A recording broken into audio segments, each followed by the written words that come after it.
বাক্সিমুলি ইউনিয়নের বলরামপুর এলাকায় পিতাম্বর পশ্চিমপাড়া এলাকায় যুব সমাজ আয়োজিত আজকের এই আলোচনা সভার সম্মানিত সভাপতি আমাদের এলাকার সদ্য মুরব্বী আবুল হাসেম ভান্ডারী, উপস্থিত বাক্সিমুলি ইউনিয়ন স্বেচ্ছাসেবক দলের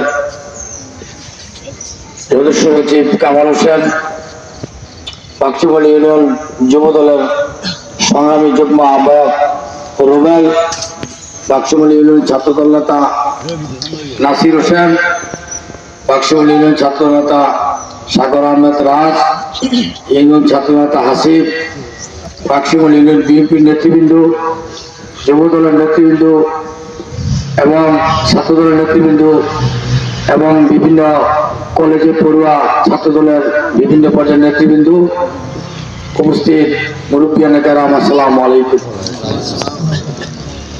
আসলে আমি আন্তরিকভাবে দুঃখিত, সকলের নাম বলতে পারি নাই, আমার দৃষ্টিতে দেখবেন। প্রিয় উপস্থিতি,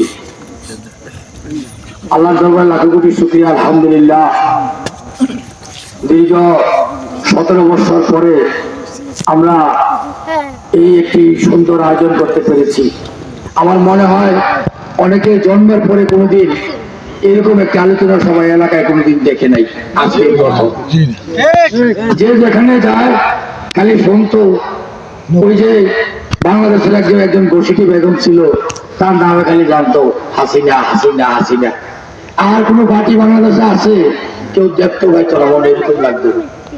কিন্তু অত্যন্ত আনন্দের বিষয়, 2024 আন্দোলনে এই বসিটি বেগম হাসিনার পতনের মাধ্যমে বাংলাদেশ যে স্বাধীন হয়েছে, আমি স্মরণ করছি যাদের রক্তে এই স্বাধীনতা পেয়েছি, যাদের অক্লান্ত পরিশ্রমে আমরা স্বাধীনতা পেয়েছি, আর যারা নিহত হয়েছে তাদেরকে আমরা শ্রদ্ধার সাথে স্মরণ করছি এবং তাদের আত্মার মাগফিরাত কামনা করছি।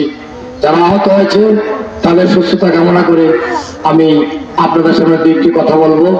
প্রিয় উপস্থিতি, আসলে যে পরিবেশটি তৈরি হয়েছে আজকের দিনে, যারা আমরা শিশু, তারা আগামী দিনে এই শিশুরাই একদিন এমপি হবে, একদিন ডাক্তার হবে, ইঞ্জিনিয়ার হবে। এই শিশুরাই একদিন আগামী দিনে আমাদের এলাকার প্রতিনিধি হবে, এখান থেকে বাংলাদেশের প্রতিনিধি আসবে। এমন হতে পারে এই এলাকার একটা ছেলে আগামী দিনে একজন এমপি হবে। আমি আশা করি প্রিয় উপস্থিতি, আসলে আমাদের দেশটা, আমাদের এই এলাকাটা কিছু নেতৃবৃন্দের কারণে, কিছু সন্ত্রাসীদের কারণে আমাদের এলাকাতে আমাদের রাজনীতি ছিল না। আমরা সঠিকভাবে এই এলাকায় আমরা জাতীয়তাবাদী দল বিএনপির কার্যক্রম করতে পারি নাই, দীর্ঘদিন যুব দলের কার্যক্রম করতে পারি নাই, ছাত্র দলের কার্যক্রম করতে পারি নাই। এলাকার উন্নয়ন হয়নি, কারণ আমাদের এলাকার যে উন্নয়ন হওয়ার কথা ছিল, উন্নয়নটি সঠিকভাবে এখানে পরিচালনা করতে পারে নাই। এই জনপ্রতিনিধিরা সঠিকভাবে আমাদের এলাকায় কাজ করে নাই।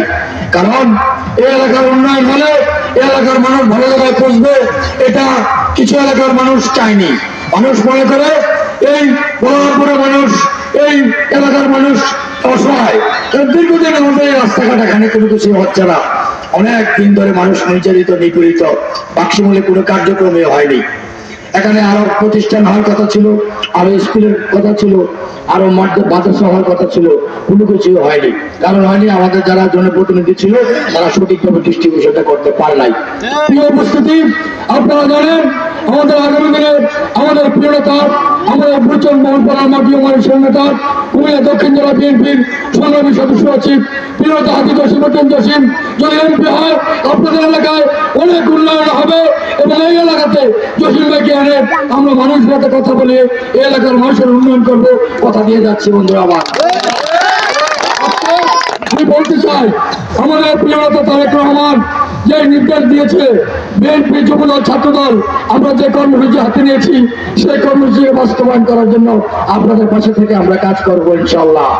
প্রিয় উপস্থিতি, আমাদের প্রিয়তা জসীমউদ্দিন জসিম ভাই যদি এমপি হয়, আমি ভাইকে বলবো সর্বপ্রথমে আপনাদের এলাকায় আসতে যেন আপনাদের এলাকার উন্নয়নটা করে। ভাইয়ের কাছে আমার অনুরোধ থাকবে ইনশাল্লাহ, আপনারা যদি পাশে থাকেন। প্রিয় উপস্থিতি, আমি বক্তব্য দীর্ঘায়িত করবো না, আমি শুধু বলবো আজকে যারা যুবক তোমরা ভালো করে পড়াশোনা করবে, পড়াশোনার প্রতি মনোযোগ দেবে। এই এলাকায় যেন মাদকের ব্যবসা কেউ করতে না পারে, কেউ যেন মাদক খাইতে না পারে, সবাই সজাগ থাকতে হবে। যারা কুচক্রী মহল মাদক ব্যবসা করবে, মাদকের সাথে ধরতে হবে, সরাসরি আমাদেরকে জানাবা, আমরা পড়াশোনার মাধ্যমে তাদেরকে আইনের কাছে পাঠাবো। ছাত্র সমাজের যেন পড়াশোনার কোনো ক্ষতি না হয় সেই দৃষ্টি রাখবো আমরা ইনশাল্লাহ, তোমরা পাশে থাকলে। আমি এই এলাকাকে একটি মডেল এলাকা হিসেবে করতে চাই, কারণ আমাদের পাশে একটি রেল স্টেশন, কুমিল্লা যাওয়ার জন্য একটা ভালো ব্যবস্থা আছে। রেল স্টেশনটা পার হলেই ভালো একটা রাস্তা আছে, কুমিল্লা শহরে গিয়ে পড়াশোনা করা যায়। আর এই রাস্তাটা যদি ভালোভাবে মেরামত করা যায়, বলেছি কিছুদিনের মধ্যে, আমি যেটা শুনেছি টেন্ডার হয়ে গেছে, কয়েকদিনের মধ্যে কাজ ধরবে। বাক্সমুল চৌমুনি থেকে রসুলপুর পর্যন্ত রাস্তাটা হয়ে যাবে। আর ছোটখাটো রাস্তাগুলো যেগুলো সমস্যা আছে, কবরস্থান বা বিভিন্ন মসজিদ, এগুলোর জন্য জেলা পরিষদে আপনারা দরখাস্ত করলে আমিও সহযোগিতা করবো, পাশে থাকবো। আমরা টিউনের সাথে কথা বলে, জসিম ভাইয়ের সাথে কথা বলে যতটুকু প্রয়োজন সহযোগিতা করবো ইনশাল্লাহ। আর সবচেয়ে বেশি সজাগ থাকতে হবে, যারা পালিয়ে গেছে বাংলাদেশ থেকে, যারা পালিয়ে গেছে, আজকে কেন পালিয়ে গেছে? তারা পাপ করেছে, অন্যায় করেছে, মানুষের প্রতি অবিচার করেছে, মানুষের প্রতি জুলুম করেছে, ব্যাংকের টাকা খেয়েছে, লুট করেছে, মানুষের জমি দখল করেছে, জায়গা দখল করেছে, মানুষের উপর অত্যাচার করেছে। তাই এই জন্য তো ভয়ে পালিয়ে গেছে। আমরা চাই তোমরা যেহেতু পালিয়ে গেছো, তোমরা আর কোনদিন বাংলাদেশে আসতে পারবে না। আমরা চাই এই সমাজকে বাংলাদেশ জাতীয়তাবাদী দল বিএনপি, আমাদের প্রিয়নেত্রী বেগম খালেদা জিয়ার নেতৃত্ব, তারেক রহমানের নেতৃত্ব, হাজী কসিমুদ্দিন জসিমের নেতৃত্বে আমরা এলাকার উন্নয়ন করবো, আপনারা যদি পাশে থাকেন ইনশাআল্লাহ। ছাত্র সমাজ সাহস নিয়ে যে আয়োজন করেছে তাদেরকে আমি আবার ধন্যবাদ জানাই। বিশেষ করে রুবেল সহ যারা নেতৃবৃন্দ আয়োজনটা করেছেন, আমি তাদের পাশে আছি, আজীবন আপনাদের পাশে থাকবো। এই ঋণ আমি আপনাদের পাশে থাকি, আপনাদের পাশে কাজ করে ইনশাআল্লাহ আপনাদের ঋণ শোধ করবো। এই বলে আমি আমার বক্তব্য শেষ করছি। সবাইকে ধন্যবাদ।